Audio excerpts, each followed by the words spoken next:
Welcome to today's video, and today I'm going to explain how best you can excel in doing your science subjects. What you have to understand is, number one, you have to motivate yourself that I'm going to pass. Tell yourself that I'm going to make it. The moment you tell yourself that I'm going to make it, indeed, you are going to have that momentum that I'm going to attack the exams, I'm going to attack these subjects, even though other people they say they are difficult, but I'm going to make it.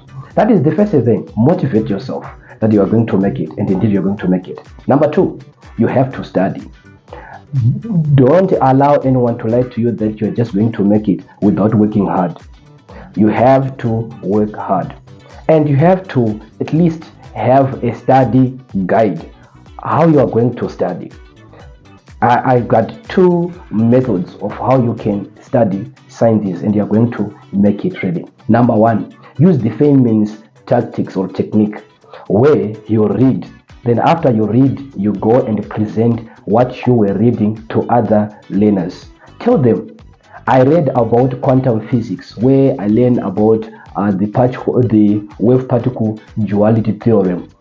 Explain it to them. That way you understand better a topic when you read it and explain to other people. When you are at least deviating from the truth, the learners, the other learners, the other colleagues will come and say, no, I think you have to, on this point, you have to do this and do this, improve on this point, improve on this point. And that way, you are going to understand better.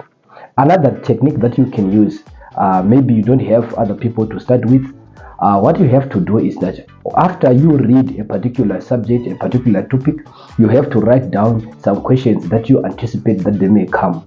Okay, they might be the exercises that are end of each section in your textbook.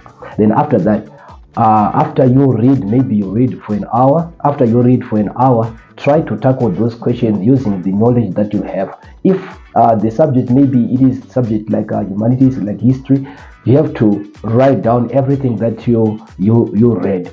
In that way, you are going to at least understand better what you were reading. You are going to make it. You have to motivate yourself that you are going to make it, and indeed you are going to make it. To tell you the truth, all the people that you see that are making it in education, it doesn't mean that they are very, very intelligent or their IQ is very, very high. No, but it's a matter of passion. It's a matter of passion. Here you need to have passion. When you fail, don't remain on the floor, but rise up. You have to fall and rise. When you fall, you have to rise. That will be the motto. If you don't make it today, it doesn't mean that you're not going to make it tomorrow. You have to motivate yourself that I'm going to face this monster. So all other people that have made it in life, they have faced the giant and they have made it. And you too, you can make it. Have a blessed studying hour.